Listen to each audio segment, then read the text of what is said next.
Consumption of natural resources. Petroleum consumption. Petroleum is of Brazil's most important non-renewable resources. Usage increased slightly in 2014, but from 2015 to 2020, it declined, especially during the COVID-19 pandemic. The lowest point was in 2020, but consumption began to recover in 2021 and reached of 2.5 million barrels per day in 2022. This shows how Brazil adapts the energy use to both economic conditions and environmental concerns. Secondly, hydropower consumption. Hydropower is main Brazil renewable energy resource. From 2030 to 2022, users generally increased, rising from 3.8 to 4.0 exajoules.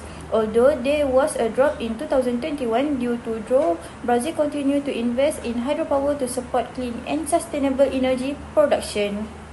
And thirdly, iron ore consumption. Iron ore consumption remained fairly stable.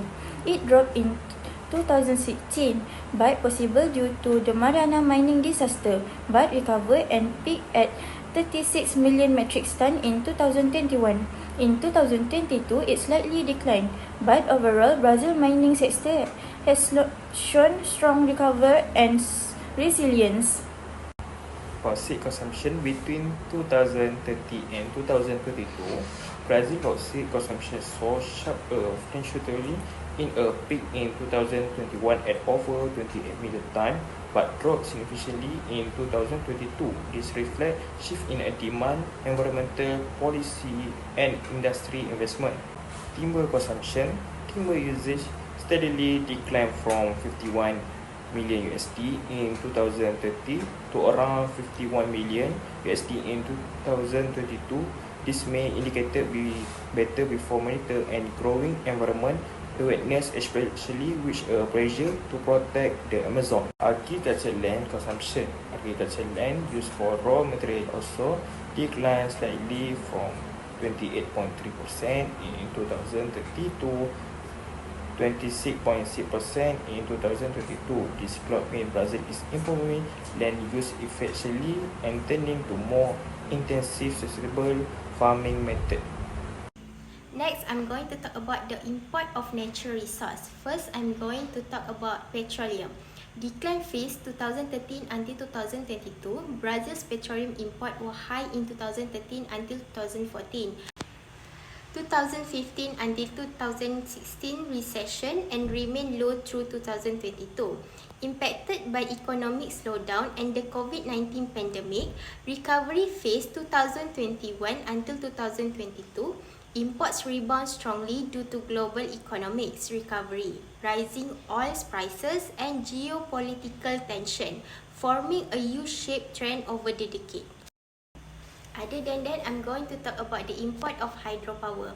High imports early on. From 2013 to 2016, Brazil imported large amount of hydropower, peaking at over 41,000 gigawatt due to high energy demand and limited domestic supply.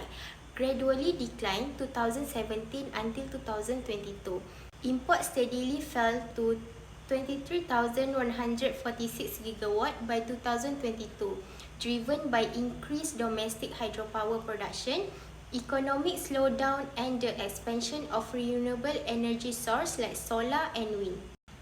Import of natural resources iron ore. Minimal imports pre-2019. Brazil's iron ore imports were very low before 2019, reflecting its role as a top global exporter, with imports likely limited to specific low-value needs. Post-2019 surge. Imports spiked after the 2019 Brumadinho Dam disaster, reaching over 40 million US dollar and remaining elevated in subsequent year, indicating supply disruption and shift in domestic demand or supply chain strategies. Natural resources bauxite fluctuating trends 2013 till 2020. Brazil's bauxite imports varied significantly with moderate levels early on, sharp increases in 2016 and 2018, and another spike in 2020, reflecting shifting domestic demand and supply challenge. Sharp swings from 2021 to 2022, imports dropped drastically in 2021 to almost zero, then surged to a record 22.2 million in 2022, indicating renewed demands or supply disruptions, highlighting the volatility in Brazil's bauxite import patterns. Natural resources timber decline phase 2013 till 2016. Timber imports dropped from $3.98 million to $1.75 million, likely due to stricter environmental regulations and deforestation controls. Rise in imports 2017 till 2022. Imports gradually increased, peaking at $4.24 million in 2022, driven by global supply chain disruptions and growing domestic demand, particularly in construction. Lastly, import for agricultural land. Declining imports 2013 till 2020. Brazil's agricultural raw material imports fell from $2.5 billion to $1.2 billion, reflecting increased self-sufficiency through local production and government support programs. Recent increase from 2021 to 2022, import rose to $1.78 billion due to global fertilizer shortage linked to the Russia-Ukraine conflict, highlighting Brazil's dependence on imports agricultural inputs. Brazil petroleum export peaked in 2019 at 182.974 billion, driven by increased production from the prolific Percel oil field. The lowest export value was recorded in 2030, 65.186 billion, when production capacity had not yet been full optimized. Second, hydropower export reached their high level in 2022, 3411540 GWh, following surplus generation after the 2021 drop. The lower export occurred in 2020, 33.0478 GWh due to several strokes that reduced dam capacities. Data is unavailable for 2040, 2050, 2080 and 2019, likely due to domestic consumption, priority of data collection issue. Iron has spot peak in 2030, 25.759 billion amid strong damage from China, with the lowest value was recorded in 2022, 9.879 billion, following the Brumadinho dam disaster in 2019 and subsequent export restoration.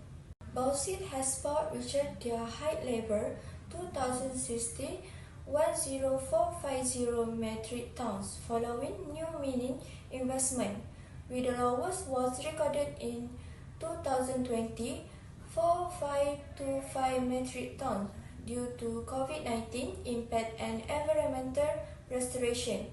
2022 data is unavailable, possible due to production discretion or reporting methodology. Timber export shown an upward trend, peak 2022, 15.97 billion due to global demand for Brazil. Hardwoods compared to lowest value in 2013, 9.257 billion, when enforcement against illegal logging intensified. Agriculture export peak in 2030, 2.518 billion during high global commodity price, with the lowest value occurring in 2020, 1.244 billion due to drought and COVID-19 pandemic effects.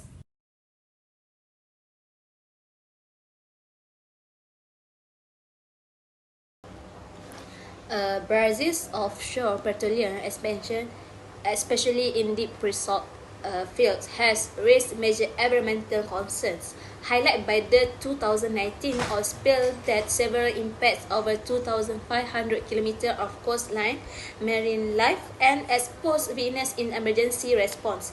In response, the government reinstated contingency plans, enhanced EIAs, introduced stricter regulation like ANP Resolution number 806 through 2020, and promote energy diversification through biofuels and renewables. Hydropower through ecosystem disruption and energy security. Brazil heavily reliant on hydropower, over 16% have caused energy vulnerability during drought and led to environmental and social impacts, including ecosystem damage and displacement from large projects like Belo Monte.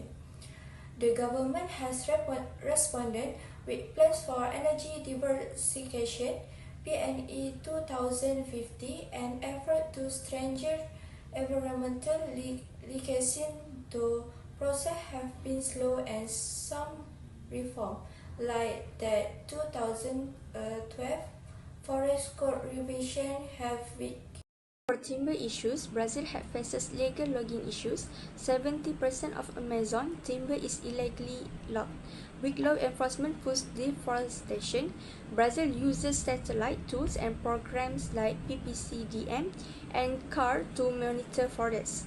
For agricultural land, monoculture issues, large-scale soy and cattle farming cause deforestation, soil degradation, and land conflicts.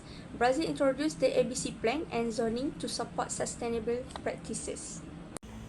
Next, I'm going to talk about iron ore, environmental pollution and industrial disaster.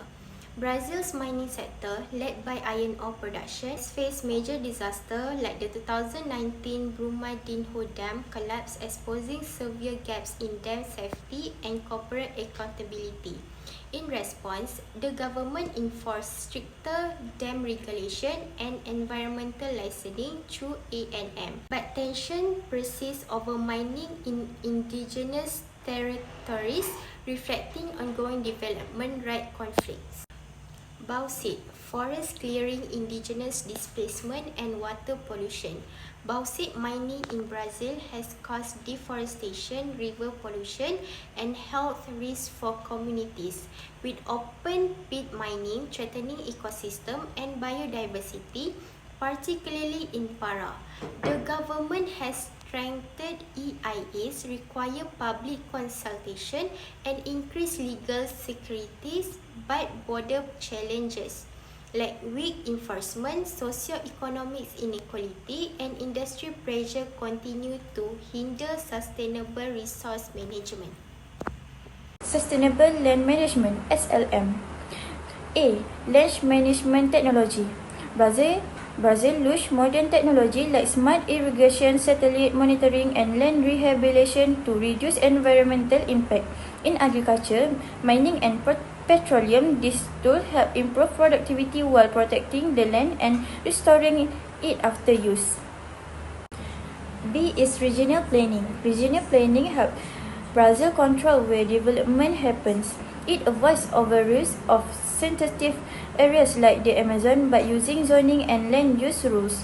This ensures development is balanced and sustainable.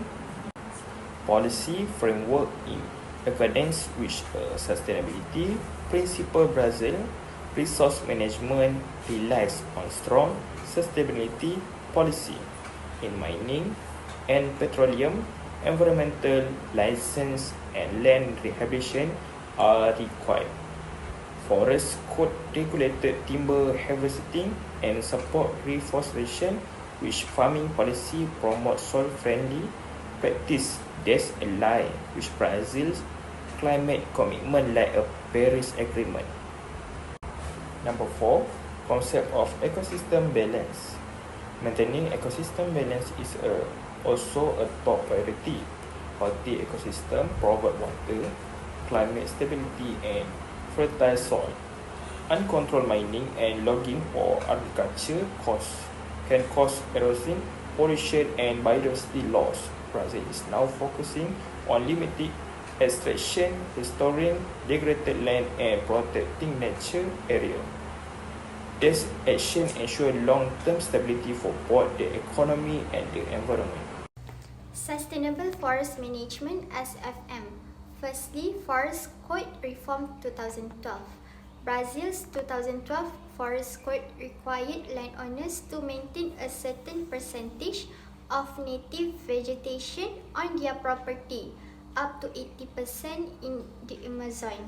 This reform aimed to reduce deforestation on private lands and introduce tools like the Rural Environmental Registry (CAR) to monitor compliance.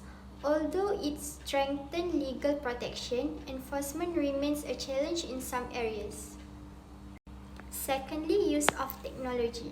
Brazil used satellite systems like PRODES and DITA to monitor deforestation in real time. PRODES provides annual deforestation data, while DITA detects illegal clearing quickly. These tools help authorities act faster and improve transparency, making enforcement more effective. Next, sustainable product certification. Brazil promotes certification systems such as FSC for timber and non-timber forest products, (NTFPS), like acai and Brazil nuts. These certifications ensure products are harvested responsibly, helping protect forests while supporting sustainable livelihoods and market access. Thirdly, community-based management in Brazil has empowered indigenous and local communities by granting them greater rights to manage forest and natural resources sustainability. This approach recognizes the traditional knowledge and cultural practices of these communities, allowing them to take active roles in conservation and resource use. For example, products like acai, berries, and Brazil nuts are harvested in ways that support both the biodiversity and local livelihoods. By involving communities directly, this model not only enhances forest protection but also promotes economic development and social inclusion in rural areas. Fourth, through international support mechanism like REDD, plus reducing emissions from deforestation and forest degradations, Brazil received financial assistance to curb deforestation and lower carbon emissions. These funds supported forest conservation efforts and encouraged sustainable land use practices. In line with this, Brazil also developed payment for ecosystem services (PES) schemes under national legislation, providing financial incentive to landowners and communities who protect and restore forests. This dual approach of international funding and national policy help align environmental goals with local economic benefits.